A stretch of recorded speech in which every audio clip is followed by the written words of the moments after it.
Today we are going to be building this Crux 10R frame up for my dad. If you're local or just been following along on Instagram, you might have noticed that the whole store is remodeled. It's not done yet, but he's been doing all this work.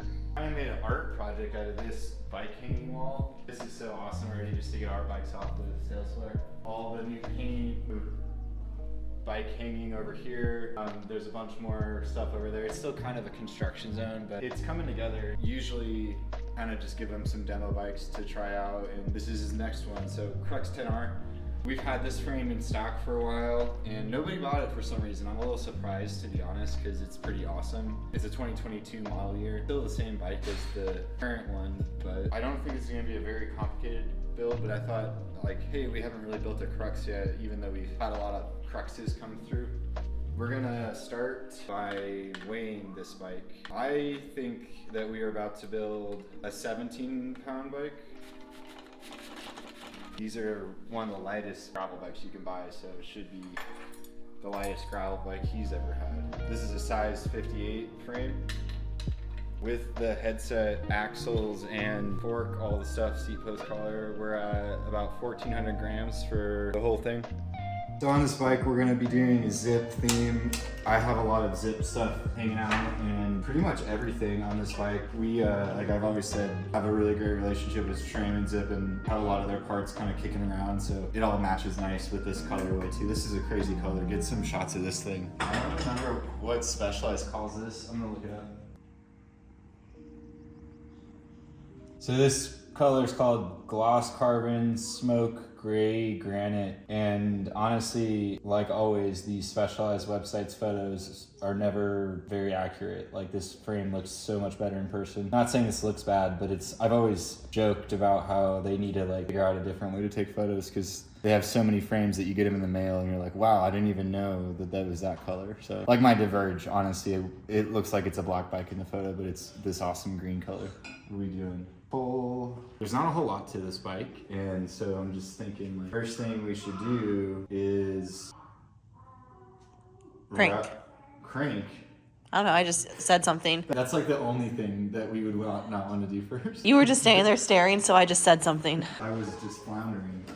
Because these hoses are externally routed, I'm gonna go ahead and start by putting the brake on. That way, whenever we pull the fork out, we can get it in. This is Old Force. It's not sparkly, but I have a bunch of Old Force laying around and it works the same. We're gonna be thrifty. Well, I hate to use the word thrifty because this is all super nice stuff, but yeah, it's not the newest new, but it's still the same as the old. And honestly, I know this is not everyone's opinion, but I haven't tried the new smaller Force and Rival levers yet. I was gonna say, for your dad, this is probably better because New Force is just shiny and sparkly with smaller levers. Well, yeah, and that's what I'm like. My personal opinion too. It's like, I like how big they are, so I don't know. Definitely tell everybody my opinion about like the new ones whenever I get a chance to ride it.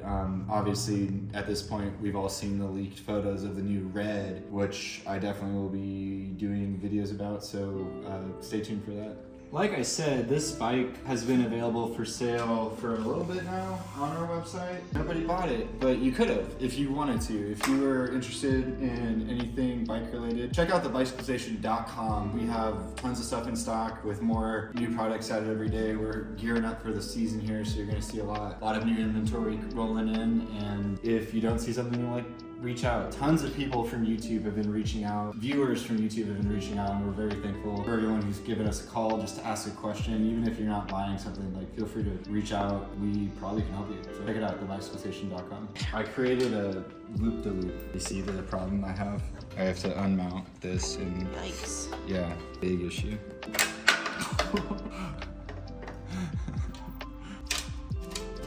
Extra yikes.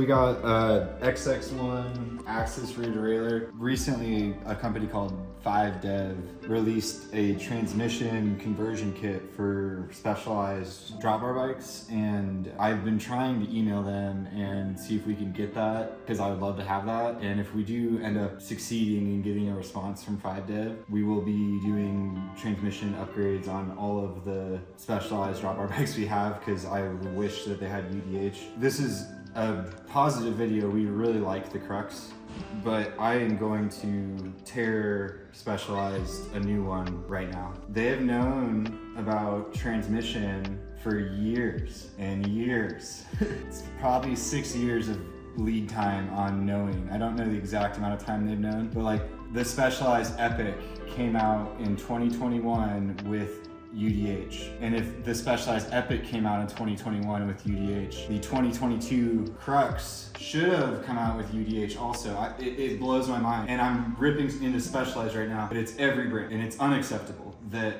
every brand should have been putting UDH on drop bar bikes, and to have a company like 5Dev have to come up with like an aftermarket hack thing. We're gonna make a whole video about that if I get my hands on it, but it's completely unacceptable. People were putting mullet drivetrains on their gravel bikes from day one.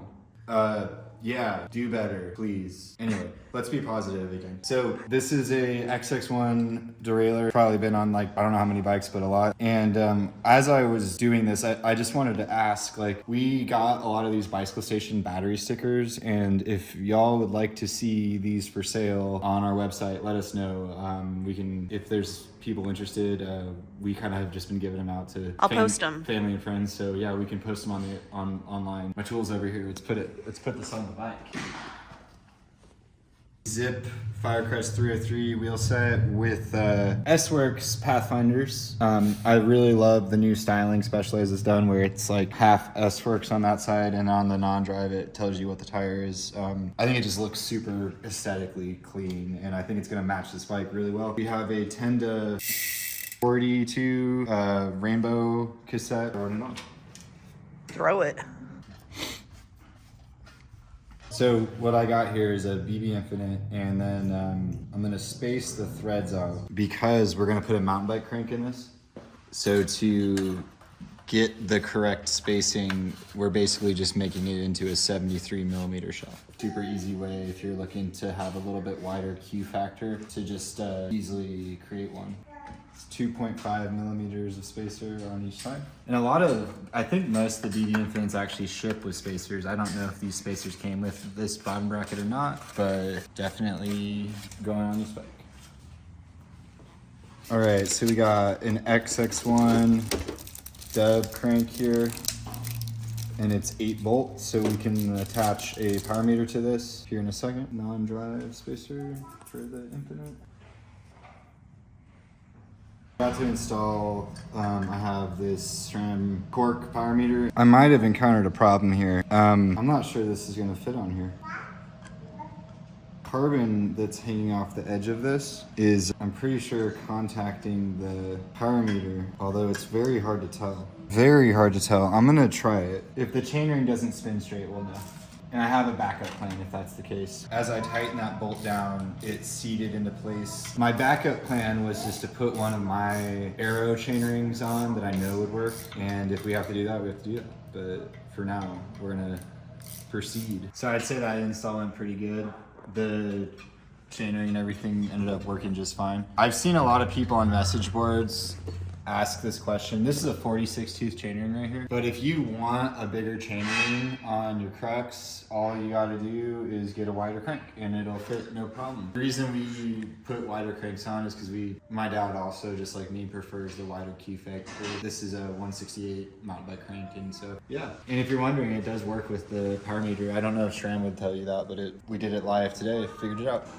I just asked my dad and he said to do 20 mil spacing. That looks cool. That matches the top cap. I need a blade. Before I put it on the bike, I'm gonna wrap the brake hose. It's a little bit easier when it's in my hand. There's no tube in this bike, so I am just going to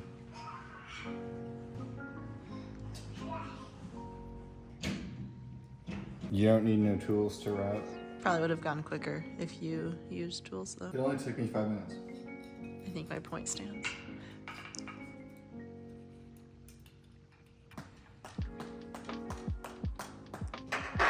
You almost got a whole bike. I want to go home and lay in bed and read a book. We gotta persevere for the content. I just think you move faster. The whole bike's done. This is not a whole bike that is done, It for the looks record. Nah.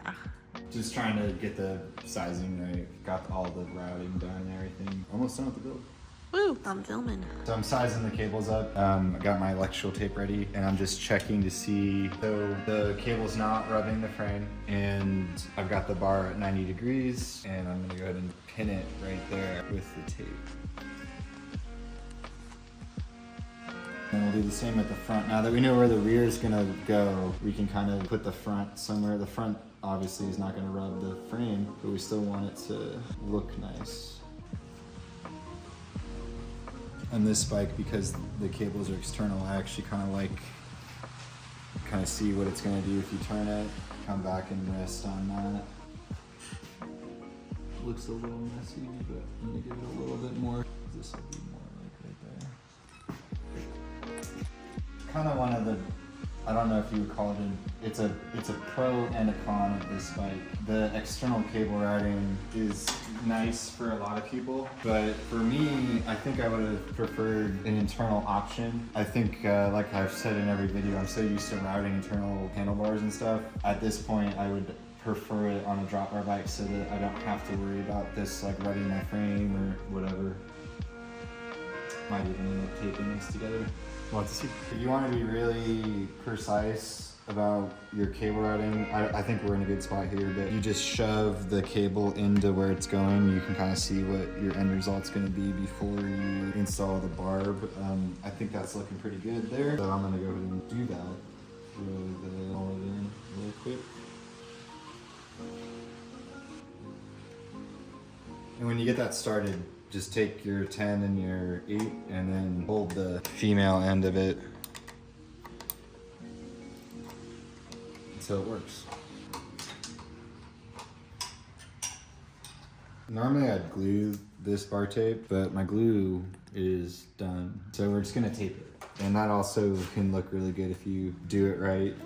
Normally I would glue this bar tape job. On these zip bars, I always try to like line it up with the zip logo. And then the best way to electrical tape is to start on the top